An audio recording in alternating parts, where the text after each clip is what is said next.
Alright. So now we're gonna get into the main protagonist, the one that we were talking about from the picture with the M4. So what we have here is his name is Michael. He is a retired businessman and he's in his early 40s. He lives on Rockford Hills, which is essentially Beverly Hills of Los Santos, and his history: a highly successful former bank robber. Oh, I was wrong. He was a bank robber. My bad. Michael retired in luxury after making a sweetheart deal with the FBI. Currently in the witness protection program, it may look like he has the idyllic life, but he hates his wife Amanda, who reciprocates the feeling and spends all his money, and doesn't understand his two teenage children, Tracy and Jimmy. With the money running out, his domestic life driving him crazy, Michael needs to get back into the game. Appearance: he may be older, but with a clean-cut appeared, nice clothes, and a big house, Michael doesn't look out of place in society. His Hauser's take. So when we started with Michael, the idea was an older guy who was very successful, getting sucked back into the game of all of the various stories we've told about bank robbers, thieves, and hitmen over the years. This was a story, just as we thought with GTA 4 and Nico as an immigrant. That's got a lot of freshness to it. Alright. So next down, we're going to move on to the older crack addict known as Trevor.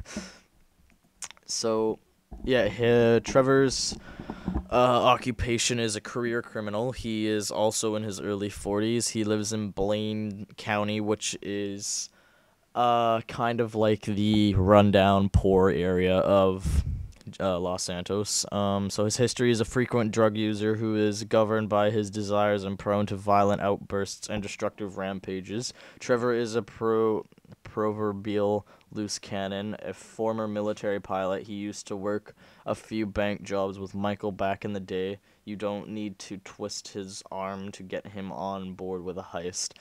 So, I just want to stop right there. And when he says military pilot, that usually means there's going to be some form of flying in the missions, I'm assuming, because you can switch back and forth. So, yeah, let's just continue here. So, the Hauser's take. Trevor appeared to us pretty much out of nowhere as the embodiment of another side of criminality, of freedom, and doing what you want. If Michael was meant to be the idea of some version of criminal control, or some sort of burgess criminal who tries to go straight and get sucked back in, what about the guy who didn't do that? What about the opposite guy? What about the guy who just says F off, fuck off? Every moment is relentless, doesn't want to stop taking drugs, doesn't want to stop partying, doesn't want to be told no by anyone, and just completely reveals in chaos. Alright, so now you're looking at the next page, which consists of the third and final protagonist, known as Franklin. Franklin is a repo man living in South Los Santos, so downtown LA. A young and ambitious hustler, Franklin currently works for an American luxury car dealership who sells cars to people who can't afford them.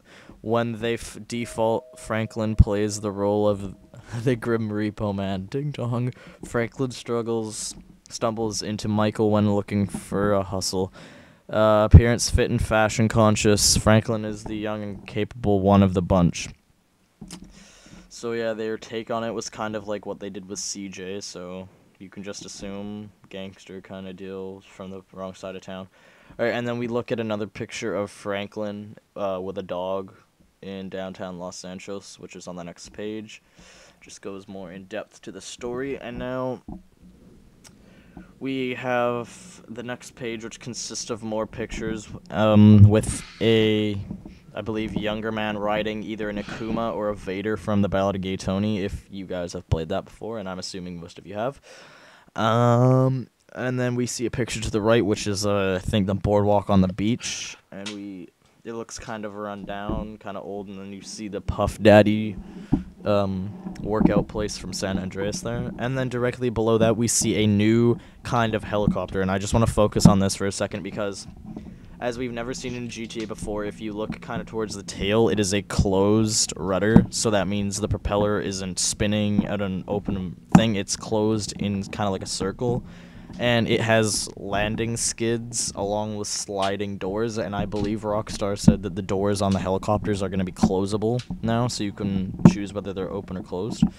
So yeah, that'll be something to look forward to if you're getting raped by a heavy machine gun or something like that. Just slam the doors closed and fly away. Alright, so now we're going to go over what I think is an in-game newspaper, and it says, "Welcome to sunny Los Santos." And it basically says that GTA 5 is shortly after wrapping up GTA 4. So this is like, what's the word I'm looking for? Like modern day time, so like nowadays San Andreas. So yeah, what we see in the picture here is an overview of the downtown, the hillsides, and it's a dam that is, I believe, in the Chiliad mountain range. I'm not too sure. Don't quote me on that, but, yeah. So they said they kind of took the mapping off of the Midnight Club Los Angeles, so if you've played that before, you should know what it's like. Yeah, so let's move on to the next picture. So on the next page, we have a picture that we saw in the two pictures that we saw in early screenshots of the man sitting near a pond in central Los Santos and a man flying a biplane in the valley above a river. And it talks about the geography of Los Angeles and where it's coming from and what they've derived from modern day Los Angeles and all that. So yeah, that's actually a good part to be reading, so keep that in mind.